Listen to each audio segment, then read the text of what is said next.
ahead of us starts the Wall Street. Sloppy Joe's Bar is also ahead of us on the ball.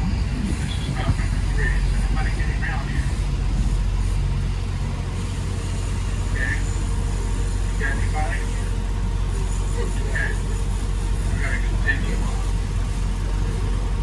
Something else that burned down in that 1886 fire was the City Hall. The next City Hall was actually made of brick, and that's the thing ahead of us. We have a newer one today. When we go by the old City Hall, you look on the side of the building, you're going to see 3 arched doorways.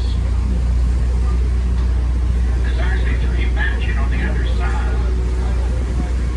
That was our fire department. There were horse-drawn fire engines, so we could walk through the area of the building. The horses were stable behind the City Hall. I'll be honest with you, we never had 4. We had 3. We've been 3 before. Sloppy Joe's Bar on the left. That is, without a doubt, probably one of the most famous bars in the world. That was Hemingway's favorite bar. Owned and operated by Joe Russell. Joe Russell had a lot of nicknames. He called him Josie, Sloppy Joe, Josie Fronts. Anyway, went back to the 1920s together. That could have been a lot worse than it was. What he did, I don't know if you guys drive scooters or not, he was going around that corner and then he hit his brake because he thought he was going too fast, but it was at a slant turn, he hit the brake, stopped, and he had to go down. It's a common mistake. People are used to driving motorcycles. We're on Duval Street. William Pope Duval, my favorite person in Florida history. William Pope Duval was Florida's first territorial governor. He was appointed territorial governor in 1822 by President James Monroe. Remained territorial governor for 12 years and 3 presidents. But did you know that Duval Street is the longest street in the world? 3 blocks behind us is the Gulf of Mexico. 13 blocks ahead, the Atlantic Ocean. Children, this is the only road you're going to be on. You can walk from the Gulf to the Atlantic in 30 minutes. Or you can do the Duval Crawl, which is walk the length of Duval Street and stop at every bar for 1 beer. Good luck. 31 cars on Duval Street.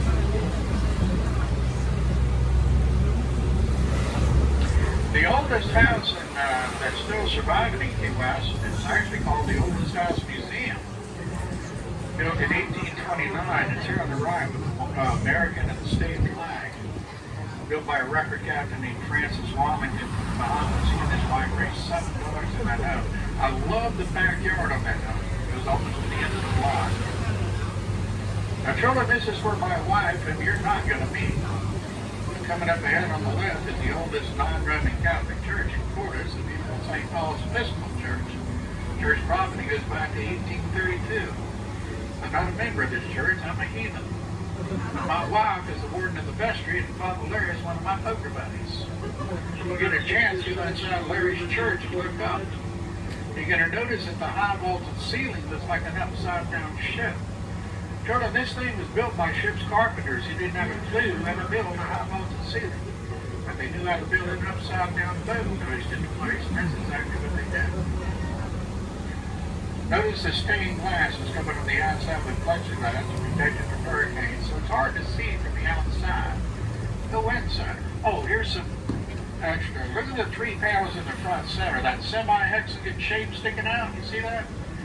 The stained glass in that is Tiffany and Company made. That is Tiffany glass, and that could never be replaced. There's another car parked where it says "Do not park." That's our spot.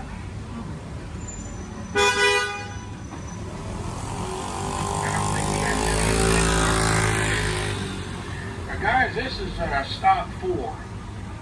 This is actually the closest to the Hemingway house. We cannot stop at 5 because they're doing construction on the sidewalk.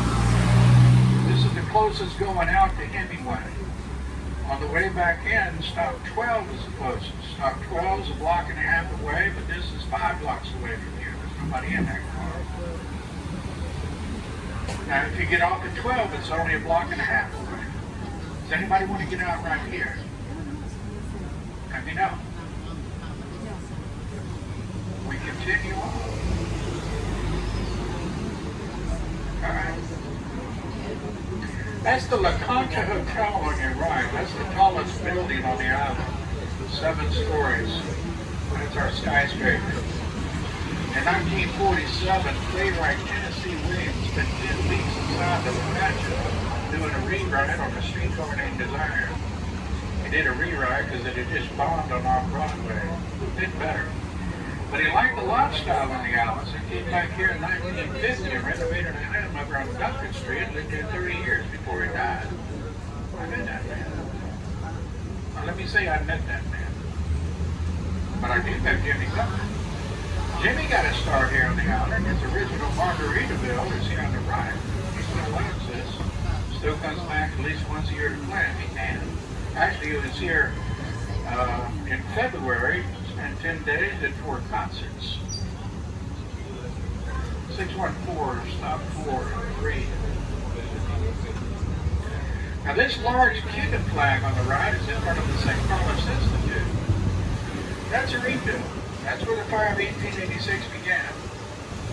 Now children, we now know, and we have not known this very long, that the 1886 fire was not an accident as we believed it to be, but it was arson. It was set by agents of the Spanish government. We didn't know that until about 7 years ago. We learned that from archivists in Madrid. So, why? Well, their intention was not to burn down the city, which is what happened.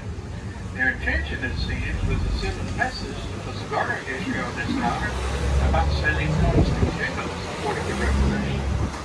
We didn't know that until 7 years ago. The fire was not meant to be so destructive. It was just a warning. It's the winds on this island that took that fire out of control, but for 12 hours out of control behind us all the way to the harbor. They killed 137 people. The only thing that stopped that fire from burning is the fact that it just ran out of fuel. It was getting the harbor. There was nothing else to be burned.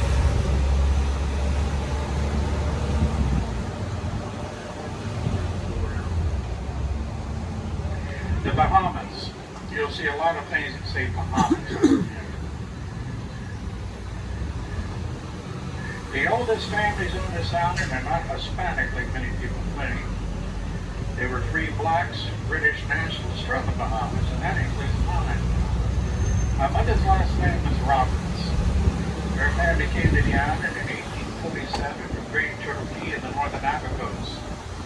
A lot of the families came from Great Turtle the same year for the same reason. You got all berries, butlers, and curries. Why? Well, this island of Key West had been almost destroyed by the Great Atlanta Hurricane of 1846. The money to rebuild this island was U.S. federal money to support the Navy. So we came as shipwright, masons, carpenters, and free labor, and have been on the island ever since. Our sister city is still Green Turtle Key. Being called a conch is actually a Bahamian custom, and we'll get to that a little bit later.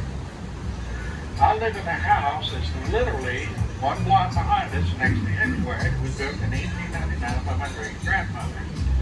My Canadian wife and I have lived in it for 47 years this November. It's small, but it's paid for. Anybody from Canada? She always asks if I have anybody from Canada.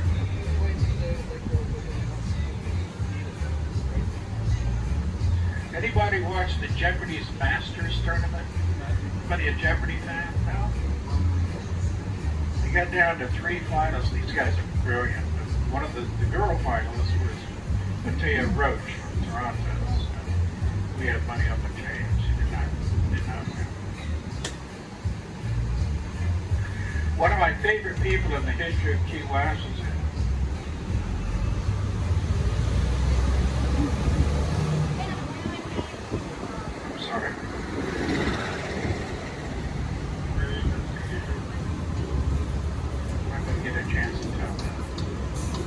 because of that detour at the Hemingway, it's really messing up my tour, and I apologize.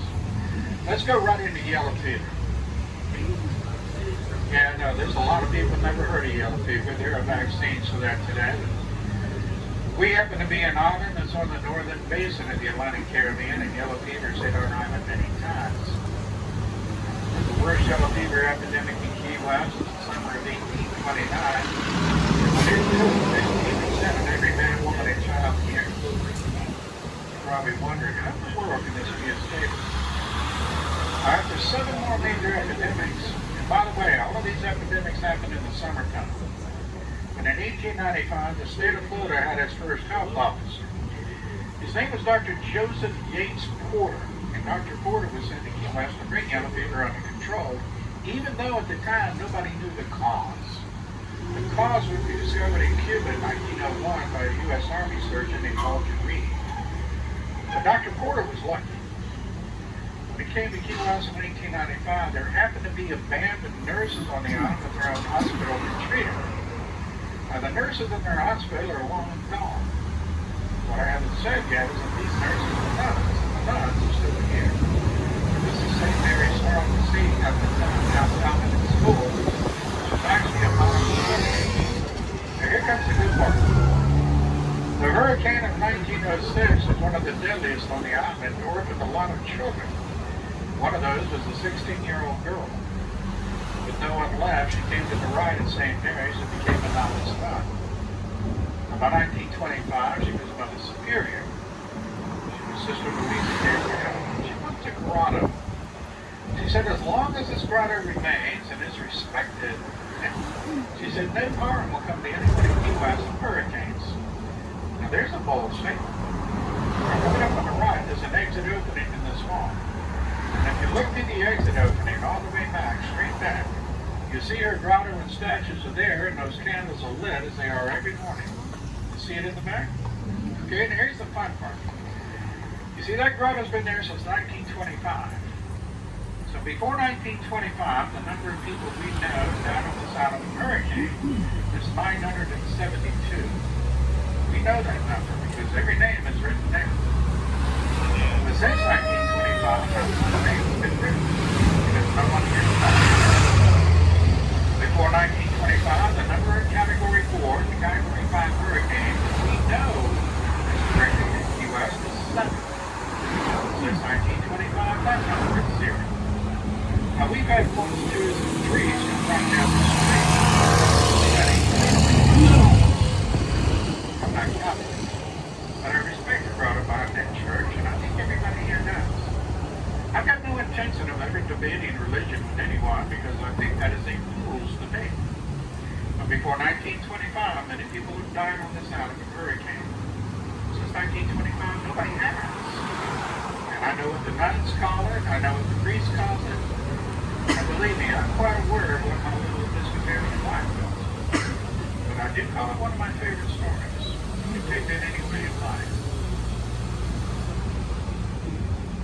Now, before we get too much further into this story, has anybody noticed that all these roofs, especially the houses, have metal roofs? You notice the tin roofs? Okay. The first reason is we didn't have a freshwater supply to the mainland until 1941, and that's when the Army Corps of Engineers built the pipeline. Now, before that, the majority of our drinking water came from rainwater. Rain used to come off these roofs into a central gutter and then stored under the house, something called a cistern. You probably know the word cistern. Every one of the older homes still has a cistern, even though it's not in use. The one under my house that you didn't see, my wife turned our cistern to no goldfish pond 31 years ago. You still have to keep replacing the goldfish from time to time because, well, there are raccoons on this island and they will eat goldfish. Now, the reason for little roofs today is to prevent the spread of fire. We have a lot of old wood buildings that are very close together on a very small island. And what we talked about, the spread of fire is always. These metal roofs that you see today are actually mandated by fire law because a fire is much less likely to spread if it's going to jump from a metal roof to a metal roof. And we happen to know that that works. You and I are fixing to do something that we don't do in the train. It's not that we can't, it's just not part of our tour. You and I are going to leave the original island of Key West and spend about 20 minutes on the man-made. Man-made. Happy Island's man-made. We'll talk about it in a second. There's a park here on the right-hand side, and it's called Bayview Park.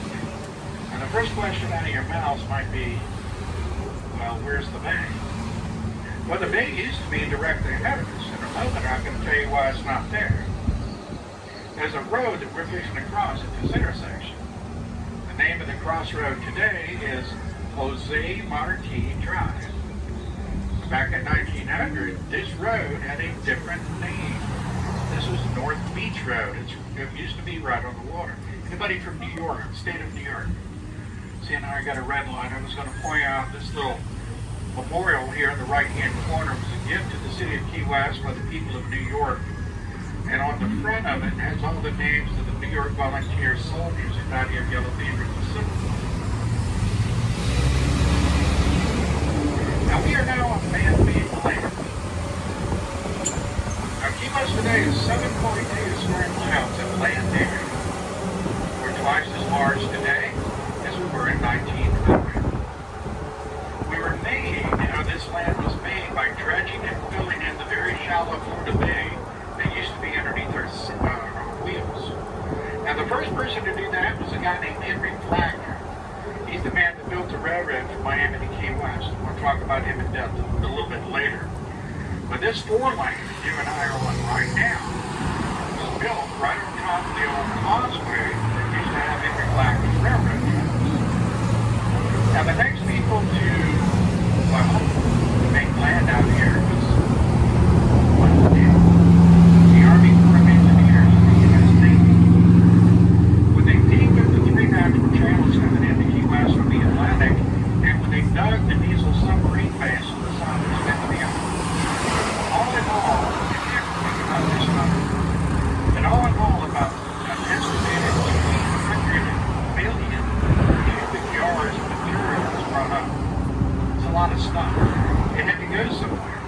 So it was actually dumped onto the very shallow of the bay that used to be here. And over the decades, this has all been leveled and built with land. This is where you have our newer homes and shopping centers. Key West today is 7.2 square miles of land area.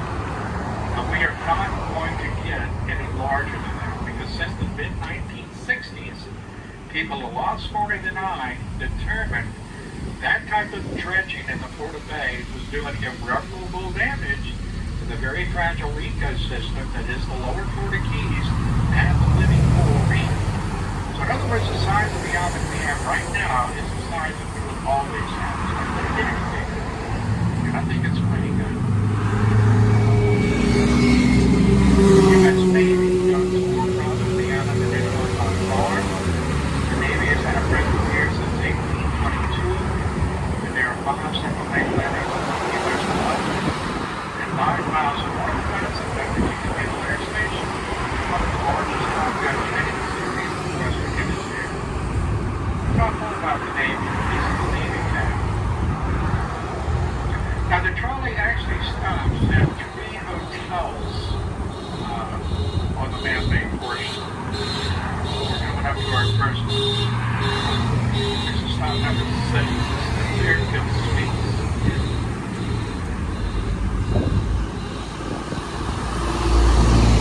Stop number 6, Fairfield.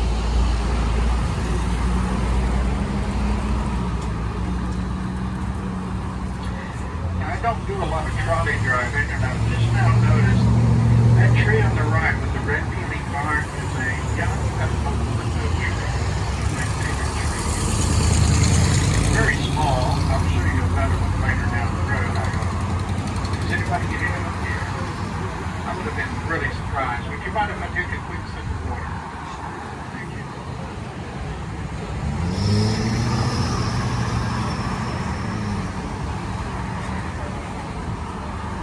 Oh, these palm trees just ahead of us on the left side, those are producing date trees. We have date trees on the other end. Yes, my wife makes this. This is my lunch. This has dried fruit and nuts. And these big things are actually local dates. She gets from a friend of hers out on the Navy base, and we get them avocado.